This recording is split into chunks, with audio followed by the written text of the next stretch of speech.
Nous sommes mercredi 12 janvier 2022. Ça ne tourne pas rond. Alors ça tourne pas rond auprès du président de la République, dans les sérails du chef de l'État, veillé d'armes, après l'annonce du chambardement annoncé par le président de la République, que ce soit au gouvernement, tout comme autour de son cabinet, déjà des échanges épistolaires entre Guilain Nyembo et le ministre des Finances, Nicolas Kazadi. Guilain Nyembo, qu'on accuse d'avoir attribué du marché des plaques minéralogiques, marché passé, selon le média, des gré à gré avec une firme dénommée Maximum Beu. Allez, coût du montant 476 235 $ américains, sans passer par le ministère des Finances, moins encore la DGI. Finalement, c'est le gouvernement ou c'est la présidence, après les scandales de ce qu'on a connu comme 100 jours en 2019, des tirs croisés entre conseillers, la fatwa décrétée par la 10e mairie contre certains conseillers du président de la République, c'est encore Guilain Nyembo qui est cité dans cette ténébreuse et scandaleuse affaire des plaques minéralogiques. D'ailleurs, il y a eu des étincelles à l'air entre le directeur du cabinet du président de la République et le ministre des Finances dans les dossiers Tenke Fungurume Mining. On en parle dans cette émission, des conseillers qui se tirent à boulet rouge. En tout cas, les deuxièmes mandats s'éloignent de plus en plus avec tous ces projets nuls, 100 jours, Tilegelou, Daipen. Le chef lui-même l'a dit, il a même failli verser des larmes au Kassai. Et il promet de ne pas revivre la même situation à l'Équateur. Même si l'Équateur, ça sera peut-être plus. On en a parlé hier. La CENI, avec le secrétariat exécutif national qui affiche désormais complet, avec la nomination de Madame Marie-Josée Kapinga Bondo. Sa nomination est intervenue hier. Après l'exécutif national, il reste peut-être les chefs des provinces, tout comme les chefs d'antenne au niveau des villes et territoires. Véritablement, le processus électoral plus que relancé. Merci, vous avez choisi CCTV pour vous informer. Kiosque fait partie de ces émissions d'information également. On commence avec Innocent Olenga, parce que c'est lui l'aîné sur le plateau. Bonjour et bienvenue. Bonjour Serge Kabong, merci pour l'honneur que vous me faites. En dehors du menu, un seul sujet à l'ordre du jour, à part la CENI, un sujet particulier. Rapidement, on va aller dans le vif de notre thème. Oui, justement, j'ai une inquiétude, Serge Kabongo, c'est par rapport à l'incivisme routier entretenu par les autorités et dans la plupart des ministres. Je me rappelle, ou vous vous rappelez, il n'y a pas très longtemps, le chef de l'État avait demandé aux membres du gouvernement ainsi qu'aux membres de son cabinet d'être exemplaires sur la route, de respecter les codes de la route. Mais notre inquiétude est que beaucoup de ministres roulent d'abord avec des plaques bâchées. On se pose la question pourquoi, en commençant par les ministres de l'Intérieur aussi. Et les escortes, les véhicules d'escorte sont aussi bâchés. On se pose la question, la police craint quoi pour être identifiée? Non, mais ils savent que quand ils font du bévu sur la voie publique, il ne faut pas prendre la photo de leur plaque parce qu'on risque d'exploser. Justement, c'est ça même l'inquiétude de Serge Kabong. Si un ministre qui a un véhicule bâché, parce qu'il roule toujours à vive allure, parvenait à connaître un accident, comment va-t-il être identifié? Pourquoi donne-t-on un travail très dur aux agents de les pauvres roulages? Parce que là, ils sont partagés entre l'exécution de l'ordre du général et la crainte des autorités. Et là, nous appelons à la rigueur du général Silvano Kasongo, qui les remettent quand même de l'ordre. Au niveau des ministres, comme il avait déjà commencé l'opération, apparemment il a baissé les bras. Je ne sais pas s'il y a des pesanteurs, mais c'est triste, c'est une réalité triste. Parce que ce n'est pas la période de courtoisie qui continue. Mais la courtoisie ne demande pas la violation du code de la route. Tout véhicule doit être identifié sur la route. Merci. Innocent Olenga Lumbaye. Innocent, je n'ai toujours pas eu mon livre. Hein. Ah, il y en a assez. Je vais vous en procurer. Ok. Maître Hervé Diakessé m'a revu le premier que vous m'avez donné. Allez, en face d'Innocent, nous aurons Patrick Eyalé. Bonjour et bienvenue, Patrick. Bonjour, Serge. Maman. Vous avez passé les festivités à Kazangoulou, comme on dit. Hein. Oui, j'ai C'était été voir monsieur mon père qui a pris sa retraite dans cette paisible contrée de la République. Ouais. Et qui a préféré habiter la brousse. Qui s'est éloigné Notre aîné. de tout le brouhaha qu'il y a à Kinshasa. Allez, Minutecom, un temps sujet particulier, rapidement. Non, j'aimerais apaiser les esprits sur la pénurie qu'il y a eu dans la province de Maniema, la pénurie de carburant. Oui. C'est exclusivement dû au retard parce que Maniema est approvisionné via Kisangani. Et le bateau d'approvisionnement qui devait venir Kisangani a pris du retard. Mais cela est en train d'être décompté. Le litre coûte maintenant 15 000 francs, ça me fait. 13 000 francs. 13 000, Il est en train d'être décompté. Le ministre des hydrocarbures a dépêché des gens pour que ça aille plus vite. Mais plus structurellement, le gouvernement est en train de travailler pour que ces genres, je dirais, d'aléas soient de plus en plus réduits. Pourquoi on a ces genres d'aléas? C'est conjoncturel. C'est conjoncturel. Mais pourquoi on a ces genres des aléas? Parce que la Sonatrach, la société nationale, était quasiment par terre, pour ne pas dire était morte. Parce que si on utilise l'expression, il y a des gens comme qui... Voilà.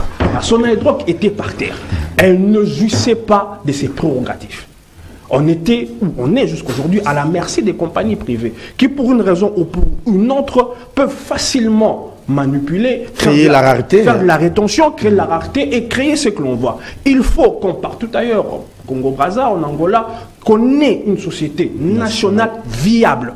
Et je pense que les moyens mis à la disposition de la Sonatrach va permettre ceci. Il y a, je dirais, la renaissance de la Sonatrach, mais il y a aussi quelque chose qui est en train d'être mis sur place, une société nationale de pipeline. Parce que le Congo, qu'on ne l'oublie pas, c'est un pays continent. C'est un pays continent. On doit nécessairement basculer vers le transport de ces matières-là, le gaz, le pétrole.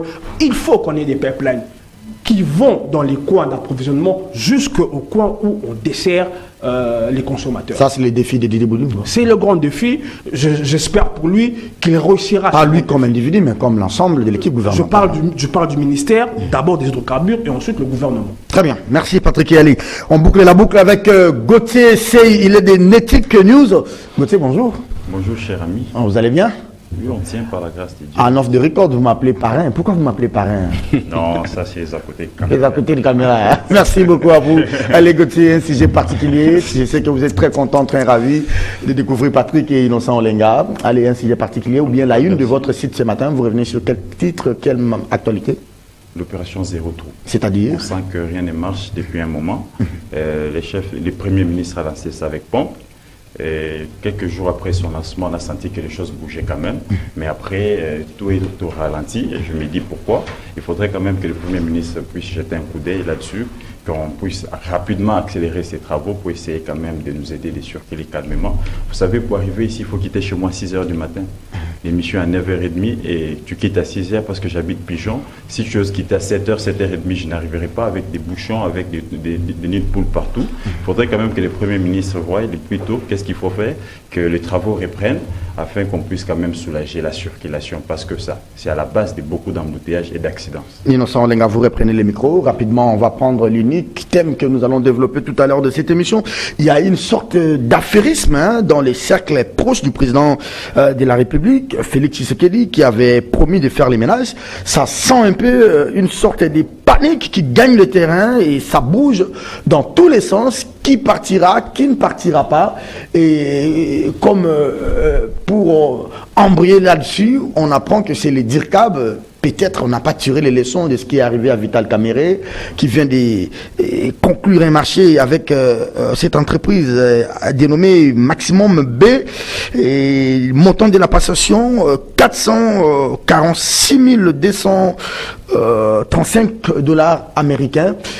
Et comme on dit, pour jeter encore de l'huile au feu, c'est le ministre de la recherche scientifique qui dit, lors d'une conférence de presse dans les Grands Kassai, qu'il n'y a que des voleurs autour du président qui ne sont pas là pour accompagner le président dans sa vision. Qui dit vrai, qui dit faux? Affairisme, c'est les mots trouvés et il est exact. Mais permettez que je place d'abord un mot sur Kinshasa Zéro Trou. J'aurais souhaité conseiller aux ministres ou aux membres du gouvernement, il ne faut pas toujours être dans les m'as-tu-vu. Donc on peut lancer une activité sans l'annoncer et la population constate tout simplement. Moi personnellement, lorsqu'on a lancé cette opération, j'ai croisé mes doigts. Je me disais, si c'était Gombe, sans tout, je comprendrais. J'étais dubitatif, moi. Oui, Kinshasa, je voyais ça une utopie.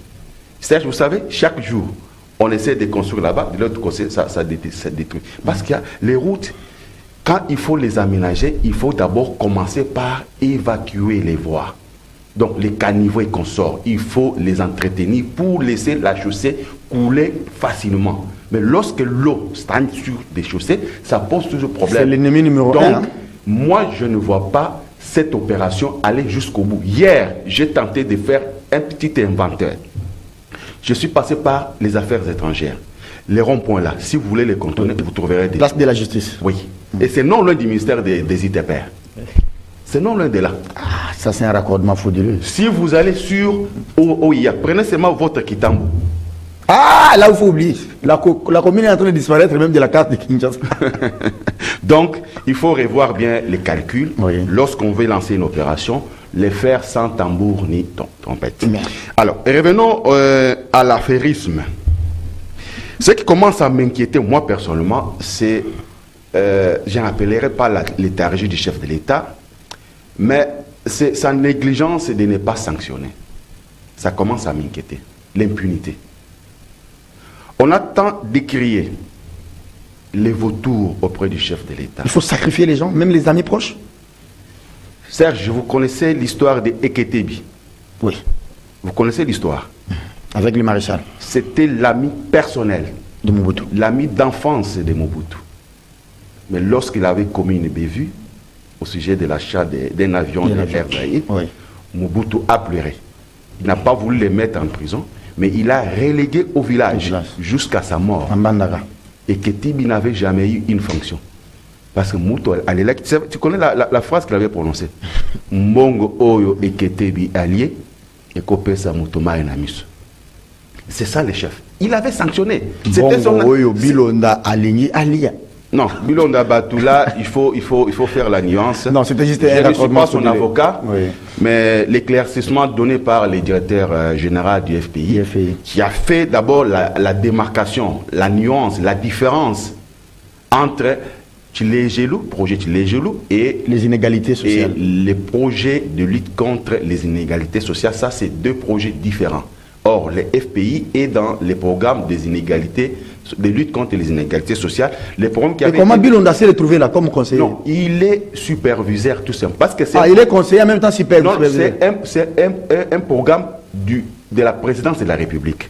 Le FPI n'a fait que financer. Ce n'est plus un programme du gouvernement. Ce n'est plus le gouvernement. Non, c'était un programme de la présidence de la République. Okay. Le FPI est intervenu pour financer, mais à travers les agences d'exécution locales.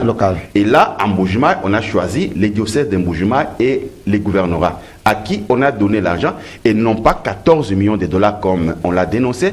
Jusque-là, on est à la hauteur de 3,17 millions. Merci beaucoup pour la précision. Alors, revenons maintenant dans cet affairisme qui gagne les cercles proches du président de la République. Tout le monde en parle, hein? Il n'y a pas que des combattants de la 10e rue. Ouais. Vous avez vu la fatwa, ils attendent même faire une descente punitive là-bas. Oui. Mais même au niveau de la population, tout le monde en parle, même les chefs en inconscient. Même un ministre de la République l'a dit. Il y a même une sorte d'instrumentalisation dans tout ça. D'abord, entre Guilaine et Nicolas Kazadi, ça ne passe pas, ça ne colle pas. À part cette histoire des plaques, je n'ai pas encore maîtrisé bien les dossiers. Mais il y a l'affaire TFM. Oui, c'est tir là-dessus. Et Nicolas Kazadi essaie d'instrumentaliser la base de l'UDPS pour monter contre... Même les médias proches de l'UDPS aussi s'attaquent maintenant contre les DIRCAB. Et les DIRCAB, de son côté, c'est sa tribu. Tu as vu la déclaration. Nous soutenons. Alors, cette théâtralisation... C'est-à-dire ça tourne par rond. Hein? Cette théâtralisation de la gestion de l'affaire publique, moi, ça m'inquiète beaucoup. Ça me rend mal à l'aise. Mais alors, revenons à la déclaration du ministre. Joseph Mpanda. Le ministre Joseph Mpanda, il faut toujours circonscrire les contextes. Vous savez, lorsque le chef de l'État a parlé des marches Maché Amoumen, il y a eu beaucoup d'interprétations. C'est-à-dire, la langue, quand on ne la maîtrise pas, il ne faut pas s'hasarder à faire l'interprétation. Quand on ne maîtrise pas la langue. Ce sujet-là, je ne l'ai jamais défendu, mais je l'ai défendu dans ce groupe RDC. Parce que ce n'est pas une expression, c'est un adage. C'est comme quand je vous dis, à bon entendeur, salut. Ah, tu ajoutes salut. Alors, lorsqu'on dit Macha Moumen, on ne se limite pas là-bas. C'est un proverbe. Quand je te dis Serge Macha Moumen, c'est-à-dire quoi? Nacho Mouskoui Mancha, comme Koui Mancho, on se tenait au Minandam. Elle est là. Ça veut dire quoi? Même si, quand on est blessé. Et allez, attendez, là tu ne comprends rien. Je comprends. Ah oui, ça c'est quand au Grand Kassai. Quand on est blessé dans la bouche, oui, et que l'on saigne, on a toujours tendance à jeter la salive contenant du sang. Mais il y a une petite quantité qui reste. Il y a toujours une petite quantité. Les saignements des gencives. Oui, ce n'est pas le tribalisme, ça montre l'approchement. Alors les voleurs là, les voleurs, qui sont ces voleurs? Les voleurs, Panda a été parmi les gens qui sont allés au Kassai pour préparer l'arrivée du gouverneur, ouais, du président de la République. Il a été partout sauf à Lodja. Il était avec le président à Kabia Kamanga, il était avec lui à Mbujimayi, Kananga. Kananga aussi, ouais. Il était aussi avec lui à Kabinda, il était avec lui à Sassim, à Miabi. Il était partout avec le président de la République. Et il a vu le président prêt à pleurer. Parce que ce qu'il a vu et ce qu'on a donné des moyens, il n'y a rien. Projet Tilé-Gelou. Moi, les amis de Crête 7 pensent que je les en veux. Pas du tout. Mais ils nous cachent quelque chose. Parce qu'avec Tilé-Gelou, on nous a dit que l'argent sortait des UBA. Donc c'était l'argent frais. Et pourquoi les travaux piétinent? C'est parce qu'il y a des petites commissions là-dedans, par-ci, par-là. Et Crête 7 est en train de cacher toutes ces pressions des gens qui demandent des rétrocommissions. Mais qui sont ces gens? Ce sont les gens qui sont autour du président. Justement. Les hommes du président. Alors, le président est en Kwadi. C'est un projet pilote de culture de maïs. Rien de visible n'est là. Il a pleuré. Le président a pleuré. Mais il n'a pas coulé les larmes, il a pleuré dans son cœur. Mais c'est que vous dites là. Banda, en tant que celui qui est allé avec lui, lorsqu'il veut quitter Mbujimayi, il tient son point de presse, pas en français, c'est en Chiluba. C'est là où il dit, nous sommes dessus. Nous qui accompagnons les chefs d'État, nous sommes des voleurs. Donc c'est les nous majesté. Oui. Ce n'est pas les nous de lui et là d'État, parce que lui n'a jamais géré le Kassai oriental. Donc c'est les nous de majesté que les gens comprennent dans ce sens-là. Très bien. Patrick Yali, c'est quand même des choses trop graves, je dirais gravissimes. Hein. Les DIRCAB qui octroient un marché à une firme et ça n'est suivi des échanges de lettres épistolaires avec celui, le ministre des Finances. C'est maintenant la base de l'UDPS qui s'attaque au DIRCAB, la famille biologique du DIRCAB qui fait des déclarations, la fatwa contre les conseillers. Il y a l'impression qu'on est autour du président dans la lutte à l'enrichissement vite et facile. Et on passe à l'essentiel, on laisse de côté l'essentiel et on oublie que le président a un deuxième mandat à négocier, malheureusement. La personne qui ne peut pas oublier qu'il a un deuxième mandat à négocier, c'est le chef de l'État. Toutes les personnes de bonne foi ou de mauvaise foi qui l'accompagnent, ce n'est pas eux qui rendront compte. Malheureusement, c'est le chef de l'État.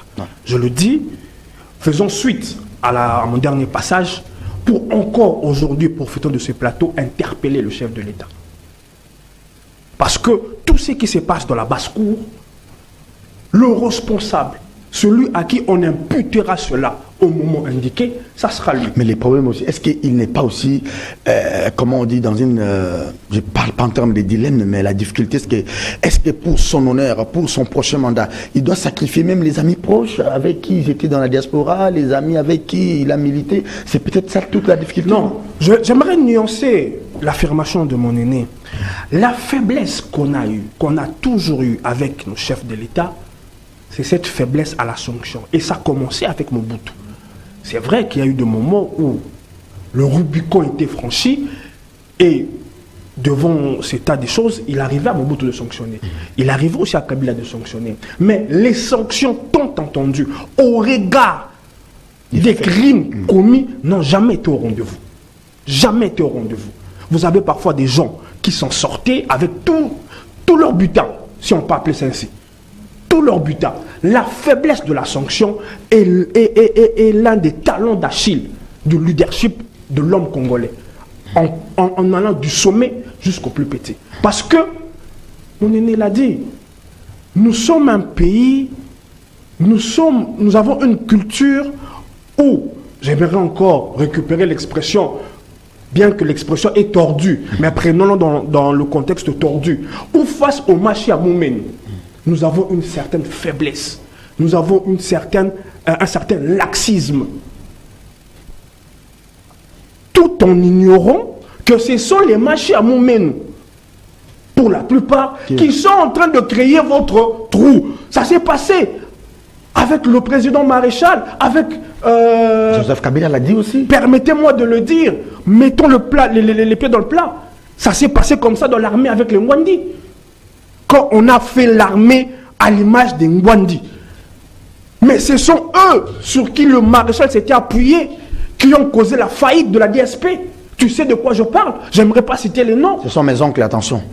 Malheureusement, je n'aimerais pas citer le nom. Mais on sait comment ils ont affaibli l'armée. Ils étaient devenus plus affairistes. Plus dans les affaires. Notre armée qui, dans le temps, allait intervenir au Tchad, alors, au Rwanda. Vous pensez qu'il faut maintenant des sanctions fortes? Permettez-moi d'y aller. On a vu ça avec Mobutu, avec son cercle carré. Il n'y avait pas que les Ngwandi, il y avait d'autres. C'était pas seulement tribal, mais d'autres personnes sur qui Mobutu s'était appuyé, mais qu'il était en train de l'enfoncer. Vous vous souvenez de l'histoire de Sakombi quand il dit que Mobutu donnait l'ordre de sortir autant et que le gouverneur de la Banque centrale sortait plus que cela. Mobutu le savait, il l'ignorait pas, mais il fermait les yeux. On a vu ça aussi avec. Mouzé, il a fait 3 ans. On a vu ça avec Joseph Kabila. Joseph Kabila était conscient qu'il était abusé. Sa bonne foi, parfois, était abusée. Joseph Kabila ne voulait pas que du mal pour ce pays. Mais les conseillers l'ont abusé. Et il n'a pas eu, je dirais, la poigne pour sanctionner comme il se devait. Malheureusement, tristement, on est en train d'observer la même chose. 3 ans après, il y a de ses conseillers, il y a de ses collaborateurs que le président aurait dû au minimum virer. Si on ne veut pas parler d'arrêter, au minimum virer. Parce que je vais essayer de faire une espèce de transposition. Le chef de l'État, c'est comme un entraîneur. On est à la période de la CAN, l'image est fort à propos. C'est lui qui voit le plus quel est le joueur qui tourne par an, quel système je peux mettre en place pour que l'équipe que vous coachez, parce qu'à la fin... Mais il ne faut pas non plus créer des frustrés en prenant des décisions pour sanctionner qui, pour évoquer qui. Il ne faut pas non plus frustrer... Vous savez qu'on aimait bien Ibenge. Mais à la fin de compte, on a vu que Ibenge, il a tout essayé, mais rien ne réussissait. Mais ce n'était pas simplement la faute d'Ibenge. Il y a des joueurs qui n'étaient pas au point. Mais à la fin, qu'est-ce qu'on dira? Voilà, laissez le temps. Il a essayé des choses, ça n'a pas marché. En attendant que ce temps-là du jugement arrive, Monsieur le Président, vous êtes pratiquement à la 60e minute du temps vous accordez, des 5 ans. Il est temps d'opérer des changements. Il est temps de changer de système de jeu. Très bien. Gauthier, on vous dit que des projets qui sont lancés et qui n'aboutissent même pas. Parfois, c'est des conseillers qui pilotent des projets ou qui supervisent des projets, des conseillers qui s'insultent. Je ne sais pas si vous avez suivi l'audio d'un conseiller là, qui disait que Ngai Kutunaza, Wanazane Lokote, Boya Obetanga na Salinini, Bamiyibi, Bazana IDPS Kuna, Botumla Kabundu, Nakabuya, Bakoumba millionnaire. Mais des discours comme ça, c'est de l'eau au moulin de Katumbi, c'est de l'eau au moulin de tous ses adversaires de Félix demain. Je ne dirais même pas de Katumbi, je parle de Martin Fayulu qui est ici et de Mouzitou. N'est-ce pas que cette pratique, à quelques 1 année et 9 mois des élections, risque encore d'éloigner Félix de son 2e mandat? Mais exactement, Serge Kabongo lui-même l'avait déjà dit, que Mboka ici, Koufa Kala et le Wakoboma, et ça les sous-souté. Qu'est-ce que vous voulez qu'on dise? Mais moi, je sais ici que Mboka Nanga Congo Koufate, parce que le pays existe, les frontières, il y a la République démocratique. C'est une métaphore, il ne faut pas penser. Exactement, c'est l'État qui n'existe pas. C'est l'État qui n'existait pas, les compétences, les pouvoirs qu'on a donnés à l'État. Et lui, il représente cet État. Et quand on est en train de détourner, il ne fait rien, il ne sanctionne pas. Il ne fait que se plaindre. J'ai entendu mon aîné dire c'est qu'il a pleuré, comme on dit en Chiluba. Donc, un aîné, quand il veut pleurer, quand ses yeux rougissent, vous comprenez déjà qu'il est en train de pleurer. Il ne suffit pas seulement qu'il puisse, c'est qu'il est là, cool. Donc, il a pleuré, mais après avoir pleuré, qu'est-ce qu'il a fait? Il était à Béni, il a aussi pleuré quand il était à Béni. Il s'est rendu compte que les nombres d'éléments qu'on avait donnés, ce n'était pas ce qu'il a trouvé sur terrain. Et après, lui-même a été bloqué en allant vers l'Omami à Kabinda. Voilà tout ça. Et il ne fait que pleurer. Et la suite, c'est quoi? Donc vous comprenez ici, c'est comme disait Nettic News dans un article avant-hier, c'est comme s'il était les parrains de tous les détournements des fonds publics dans ce pays. Parce qu'on ne peut pas comprendre qu'on a lancé un projet qui a échappé au contrôle du Parlement, des projets 100 jours, et il y a des détournements, malgré que celui qui a détourné 450 millions est aujourd'hui libre pour avoir payé la caution des $500 000, et il se retrouve à l'extérieur du pays pour prendre des soins. Et on lance encore un deuxième projet, Tchilégelou, qui échappe encore au gouvernement, et on détourne. Maintenant, qui va contrôler? Parce que ce n'est pas passé par le Parlement. Comment le Parlement peut interpeller les DG de l'OVD? C'est là où j'essaie un peu de réfléchir à haute voix. Je me dis, est-ce que les chefs, qui tirent les ficelles de tous ces détournements, est-ce que les chefs, quelque part, ils ne se retrouvent pas dans ça? Ça, c'est des questionnements. Ce sont des questionnements. Est-ce qu'il ne se retrouve pas dans ça? Est-ce qu'il est innocent dans tout? Est-ce qu'il est aussi innocent? Est-ce qu'il n'y a pas des proches à lui, des très très proches, qui se retrouvent et il se sent maintenant mal à l'aise de sanctionner parce qu'on risque maintenant, la liste risque d'être longue. Donc ici, il y a un problème de l'État. Et le vrai problème de l'État, c'est d'abord les chefs de l'État lui-même, les présidents de la République, les garants de bon fonctionnement des institutions, les magistrats suprêmes, les commandants suprêmes. Et dans tous ces secteurs-là, ça ne va pas. Et lui ne dit mot. Quand vous voyez ce qui vient de se passer entre Nicolas Kazadi et Guilain Nyembu, l'aîné a rappelé d'abord les problèmes de Teke Fungurume. C'est encore sur la table. Et voilà encore les problèmes des plaques. Et vous savez, il y a aussi Bifor, hein? On a cité Bifor, Bisselele. Vous savez, dans tout ça, ce sont des rétro-commissions qui sont en train de se disputer. Il n'y a rien d'autre, il n'y a pas République dedans. Qui doit gagner l'entreprise, qui doit produire des plaques, et qui doit maintenant, comment ça doit se passer? Vous avez touché le point. Vous savez maintenant comment les ministres des Finances ont bloqué Guilain Nyembu? Non. Mais c'est pas qu'on a ajouté des critères pour avoir des plaques maintenant, là. Il faudrait maintenant aller, il faut saisir la DGDA. La DGDA doit venir faire les études de terrain et se rendre réellement compte que le véhicule t'appartient. Et il faut attendre un mois et demi. Et après, on remet le dossier à la DGI. Et là, j'ai parlé hier avec quelques directeurs de la DGI. Ils me disent que pour avoir les plaques maintenant, il faut attendre 3 mois, 4 mois. Or, aujourd'hui, avec la politique actuelle, est-ce que c'est de la compétence d'abord du directeur des cabinets? Parce que si demain, il vient maintenant devant les cours de tribunaux comme Vital. Oh, c'est les chefs qui m'avaient dit ça. Attends, Serge, quand tu te poses la question si c'était de sa compétence, mais est-ce que vous avez déjà vu un conseiller du chef de l'État piloter un projet et répondre à un élu qui a constaté qu'il y avait surfacturation et prendre la caméra, dire écoutez, c'est un juriste assimilé, il n'y a pas eu de surfacturation, il devait, est-ce que c'est son droit? Et vous savez pourquoi il a défendu? Et ici, là, il y a amalgame. Quand on me dit, quand j'attends ce qu'a dit les DG de la DGDI et du FPI, et ce qu'a dit Marcelin, je me dis, il y a à boire et à manger dedans. Il faudrait qu'on éclaire l'opinion. Parce que Marcelin n'a pas nié les 14 millions.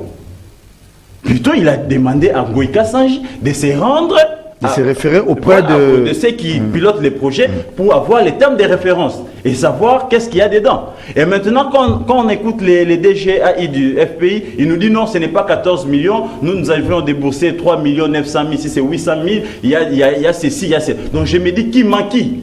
Non, là je peux intervenir un peu. Donc ici, non, je suis en train de les projets, non, c'est pour ne pas désorienter les exploitants. Justement, c'est juste une petite intervention. Les projets en totalité de 14 millions.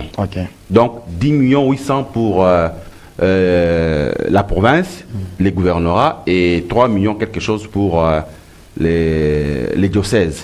Mais à l'étape actuelle, l'étape d'exécution, les taux de financement est à 3, très bien, merci pour la précision. Voilà. Exactement. Mais les projets de 14 millions, on a constaté qu'il y a surfacturation. Et c'est ce qu'a dit l'élu de Mbujimaï, Alphonse Ouekassan. Et ce n'était pas à Marcelin de répondre à elle. Alors j'ai une question. Tous ces projets extra-budgétaires là, qui contrôle ces projets? C'est la présidence elle-même? Ou bien, attendez, j'ai comme l'impression que quelque chose ne tourne pas sur ce plateau. Attendez, Alinguete, maintenant, je ne sais pas s'il est en vacances, il n'a pas vu qu'il y a un problème au niveau de Teke Funguru Mining. Alinguete n'est pas informé de ce que nous disons ici avec cette question des plaques d'immatriculation. Alinguete n'est pas informé de ces jeux de ping-pong entre Bilomba et les FPI et encore... Ça, Alinguete ne voit pas ça. Donc, avant même qu'Alinguete ne puisse voir, ici, il faut d'abord éclairer l'opinion. Marcelin est le conseiller du chef de l'État. Même s'ils sont gérés par les DIRCAB, mais tout mouvement, n'est-ce pas? Il a le visa du chef de l'État. Donc, le fait que Marcelin se retrouve de l'autre côté, piloter ses projets, donc les chefs il y a les quitus du chef. Mais qui contrôle maintenant en cas de dérapage? Mais alors, c'est pas le Parlement parce que c'est les DIRCAB et les chefs de l'État qui pilotent ces projets parce que c'est le projet de la présidence. Et qui est le président de la République? C'est Félix Tshisekedi. Et c'est les DIRCAB qui gèrent les cabinets. Donc maintenant, ici, qui en répond? Qui en répond ou qui en répondra un jour? Pour chiter ici, mais c'est le chef de l'État et son cabinet. Pour chiter, je dirais ici que le problème ici, c'est Félix Tshisekedi Tshilombo. C'est lui le vrai problème. Parce que là, il ne s'est pas tapé du poing sur la table. Tout ce qui se passe dans ces pays, j'ai l'impression que les gens sont maintenant habitués à détourner. Donc, j'ai un enfant de 9 mois, je dois l'apprendre que tu peux détourner l'argent de l'État, tu iras faire 2 mois, 3 mois, tu sortiras pour une caution qui ne représentera absolument rien et tu garderas tes millions. C'est malheureusement ce que c'est le moment que le chef puisse maintenant taper du poing sur la table. C'est malheureusement, même si moi-même je ne le confirme pas, mais l'image que ça donne, c'est que... Parce que vous savez, dans la gestion, quand vous êtes dans des projets extra-budgétaires, ça ne donne pas une bonne image, quoi. Ouais, vous avez posé la question qui va répondre. Qui en répond un jour? Justement. Qui en répondra? C'est là où il y aura la confusion. Parce que le chef de l'État n'est pas redevable devant les parlements. Et pourtant, il pose les actes de gestion. Alors c'est là où, moi, il y a une inquiétude, mais pas la moindre. Le cabinet du chef de l'État veut prendre la place du gouvernement. Vous l'avez me constaté dans la tournée du chef de l'État au Kasaï. Aucun ministre. Ce qui était beaucoup plus visible, c'était les conseillers. Ils étaient visibles et ils prenaient la parole en désordre. Est-ce qu'on est conseiller de quelqu'un, même d'un ministre? On peut être même conseiller des ministres, mais on n'a pas droit à parler au nom du ministère quand on n'a pas l'aval. C'est une notion administrative. Comment tous ces conseillers-là, ils parlent dans les médias au nom de qui? Prenons le cas de Marcelin Bilom. Est-ce qu'il était censé vraiment répondre à Kassachi? Voilà. Il a fait pourquoi? Au nom de qui? Est-ce qu'il est redevable envers qui? Il produit ses 50 notes par jour. Il n'a qu'à rester dans son bureau climatisé, proposer ses notes. Il n'a pas droit à la parole dans le public. Il semble qu'il a amélioré. C'est maintenant 150 notes. Ah, je ne sais pas si... Bon. Selon les dernières nouvelles de la présidence. C'est une bonne cote alors, donc il a innové. Ouais. Mais Serge, il faut savoir maintenant qu'autour du chef de l'État, il y a un sérieux problème que les gens ne connaissent pas. Il y a 3 camps. Le malaise est perceptible. Il y a 3 camps autour du chef de l'État. Parce qu'ici, vous pensez que tout celui qui parle Tshilombo est Moulouba. Donc vous mettez tout dans les paniers. Et lorsque je défendais Macha Moumen, je vous ai dit ceci. Je parle correctement les Tshilombo et ses variantes. Dans les variantes de Tshilombo, il y a les Tchikwaluntu, il y a les Tchinelulua, et il y a les Boulouba, les Mbujimaï. Autour du chef de l'État, bien que les gens soient du Grand Kasaï, il y a les camps Lulua et il y a les camps Bakwanga. Ça vous dépasse. Dans les camps Lulua, c'est là où vous allez retrouver... Bakwanga, c'est chez nous, non? Bakwanga, c'est Kasaï oriental. Ouais. Camp Lulua, c'est le Kasaï central. Ouais. Et dans les camps Lulua, vous retrouvez les Bifor. Les Bifor, vous retrouvez les François Beya, vous avez les Nicolas Kazadi et les autres. Alors, les camps Bakwanga estiment que Tshisekedi est l'air. Donc, un peu comme à l'époque de Kabila. Il y avait les Rounds qui pensaient qu'ils étaient proches de Kabila, c'est eux qui contrôlaient. Donc, pour les camps Bakwanga, composés de Bruno Miteo, de Augustin Kabou et consorts, les Boulouba, ils estiment que Tshisekedi leur est ravi par les camps Lulua. Et les 2 camps se font la guerre. Merci beaucoup. Ce n'est pas tout. Il y a aussi un autre camp. C'est le camp Katanga, autour de Guilain Nyimbo. Donc, tous ces 3 camps se font la guerre au niveau de la présidence et visiblement, le président est un peu dépassé. Il faut des émissions comme ça Mais malheureusement, qui sont ceux qui sont censés faire parfois des notes au président, mais ce sont les mêmes qui sont à la base de tout ce que nous décrions, mais qui ne vont pas parvenir au chef que chef, voici la réalité. Voilà. Parce qu'au CNS là, qui pilote là-bas, c'est lui-même qui est concerné, qui est cité ici. Il y a un sujet. Maman Martin ne comprend. Ah. Les dossiers mines dans les Hautes-Ouélé, où Bifor est impliqué, les 20 millions, la mine qui devait être offerte aux investisseurs de Dubaï. On a cité le nom de Bifor, oui. Guy Luando aussi, on a dit même qu'il était, il était même... Corneille Nangaa aussi, hein. Il était, Bifor c'était un peu réfugié au Rwanda et il est rentré. Quelle est la sanction? Non, là il faut une petite précision. Ces dossiers-là, apparemment, les chefs étaient allés vite en besogne. Ah, okay. Voyez-vous, les mines là étaient déjà vendues, en bonne et due forme. C'est les mines de Corneille Nangaa, je crois. Non, Corneille Nangaa était aussi parmi ceux qui ont, comment on les appelle, les sociétaires, en fait, qui ont acheté ces mines-là. Et maintenant, les chefs, il s'est rendu à Dubaï, il a parlé de ces mines, sans savoir qu'il y avait déjà un contrat qui était déjà bien signé en bonne et due forme. On a cité aussi José Panda dans les dossiers. Je maîtrise un peu bien ces petits dossiers-là. Quand le chef est revenu et qu'on l'a présenté les documents, il s'est rendu compte que c'est lui qui était en erreur. Et donc là, c'était aussi la faute du ministre.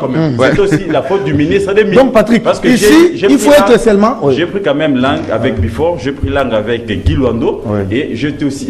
Mais Guy Luando, là, il est cité dans des dossiers ténébreux. Il est toujours... de Mines. Serge Kabongo, je place un petit mot. Patrick, je place un petit mot. C'est Patrick qui a la parole. Un petit mot seulement. C'est Patrick, si Patrick. Un petit mot.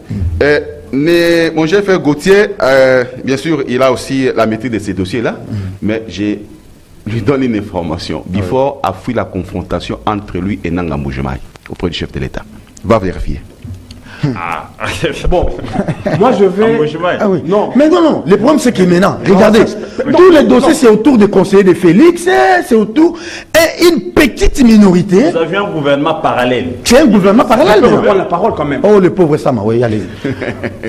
Le ping-pong qu'il y a eu entre mon aîné innocent et mon ami Gauthier relève quelque chose.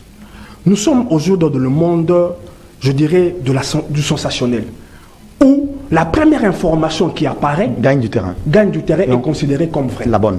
Le temps de vouloir rechercher la bonne information, c'est déjà consommé. On a deux versions d'un même dossier, mais totalement opposées. Mais c'est-à-dire rien, ça ne va pas. Non. Ça peut aussi dire que il y a, comment on dit ça, c'est une tempête dans un verre d'eau. Je ne dis pas que l'un et l'autre sont dans l'erreur, mais je constate que sur un même dossier, on a deux versions. Et on est maintenant biberonné par les à peu près. Il faut phagocyter les mots, tous les téléspectateurs. Bon, on est départagés un peu. Voilà, c'est-à-dire, c'est pour dire qu'il faut parfois que l'on prenne du recul. Et là, j'aimerais rebondir sur le dossier Marcelin Bilomba. On s'est emballé, 14 millions, voyez-vous ça? Moi, le premier, je me suis emballé, je pense qu'ici, je l'ai décrié. Mais quand j'ai écouté la version du FPI, j'ai un peu reculé. J'ai dit, modérez votre position. J'ai un peu modéré. J'ai dit, on s'est trop vite fâché. Mais toujours est-il. Terminé, on va prendre les derniers thèmes. 2 minutes. Et avant que je n'oublie, il faudrait qu'on évite d'avoir le langage de l'ODEP. Vous savez, cette structure-là politisée qui est là pour tout noircir. Il n'y a pas eu un détournement de 450 millions. Il y a eu des détournements qui étaient évalués à 50 et quelques millions. Et l'accusé avait parlé d'une boîte en pendant et ses partisans nous avaient fait penser que dans ce procès, on connaîtra les noms d'autres complices. Le procès a duré le temps que ça a duré. Les noms des complices présumés que Gauthier a supposément dit ici ne sont jamais apparus. Je ne pense pas que M. Vital Kamerhe est de la même espèce que Jésus pour porter les péchés à la croix de tout le monde. Très bien. Quelle est maintenant la responsabilité du parti présidentiel qui est l'IDPS? Parce qu'apparemment, l'IDPS est un peu en perte de vitesse. Et je ne sais pas si ce parti présidentiel voit et comprend tout ce qui se passe autour du président, tout ce qui se passe autour des projets. Tous les projets sont, je dirais, néant, zéro. Je ne sais pas si le président va dire quoi. Même ces projets dits de la gratuité, on vous dit qu'au Kasaï, là-bas, vers Chikapa, ça ne marche pas. Dernier mot sur la CENI, avec vous d'abord Gauthier. L'exécutif national affiche désormais complet. Après Toto Totokani, Marie-Josée Kapinga Bondo a été nommée comme l'adjointe. Peut-être qu'interviendra dans les semaines à venir les chefs d'antenne provinciales, les chefs provinciaux, et terminer avec les chefs locaux dans les territoires et villes. Et décidément, ça c'est peut-être l'année pour préparer le processus. Malheureusement, Serge Kabongo, les bureaux ne font pas vraiment le travail, des fonds de la CENI. C'est les secrétaires exécutifs qui travaillaient déjà, malgré qu'on cherchait à ce qu'on puisse installer les bureaux.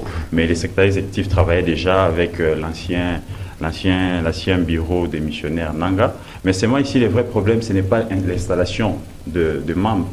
Le vrai problème, c'est les fonds. On a déjà combien pour les comptes des élections de 2023? On a dit que le gouvernement avait disponibilisé 100 millions. Pardon? On a dit aussitôt Kadima nommé, le gouvernement avait disponibilisé 100 millions de dollars. Donc, 1 million ou 100 millions? 1 million, ils ont parlé de 1 million de dollars. Non, c'est pas de 100 millions. 100 millions. Ouais. Je ne sais pas plus. Ah bon? 100 millions. Ça, je doute fort.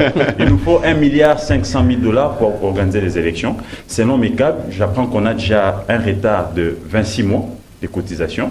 Et je me dis, est-ce que le gouvernement pourra faire quand même la magie pour disponibiliser cette somme pour qu'on aille aux élections? Mais les gens me disent que c'est pratiquement impossible et que s'il faut avoir quand même des bonnes élections, parce qu'il faut avoir aussi des appels d'offres, il y a des équipements à acquérir, et puis il faut qu'on achemine et dispatcher dans ces grands pays. Donc vous voyez déjà qu'on a la formation de quelques agents, donc nous avions déjà eu beaucoup de retard. Et selon les experts câbles de Netic News, ils m'apprennent que possible glissement avoir les élections décembre 2024. Parce que décembre 2024. Et j'ai vu aussi la Mouka, quand on a publié ça, j'ai eu beaucoup de coups de fil, des menaces, mais comment vous pouvez dire ça? Et j'ai vu la Mouka dire ça aussi. Et après, j'ai fait lire un autre communiqué de MS, les 30 députés de MS, qui ont aussi emboîté les pas à l'article de Netic News. Je me dis, bon, attendons voir, peut-être qu'on va puiser dans les réserves, ce qu'il y a là-bas, et on pourra mettre de l'autre côté qu'on ait les élections. Mais sinon, on a déjà un retard de 26 mois,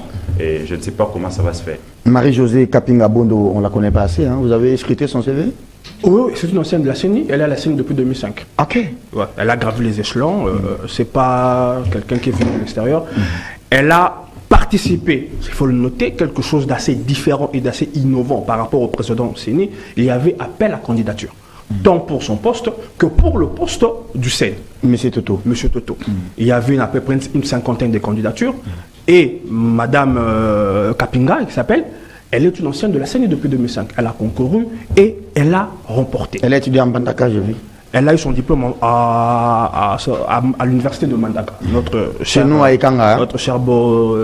belle université. Donc, moi j'aimerais...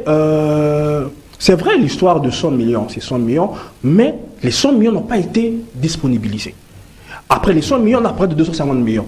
Et les 250 millions aussi ne sont pas encore disponibilisés. Ça, c'est quelque chose qu'on devrait dire. On ne sait pas si M. Nicolas Kazadi a demandé des exigences, mais ce que je sais aussi, autant que vous avez l'information, il n'y a pas de sous à la CENI.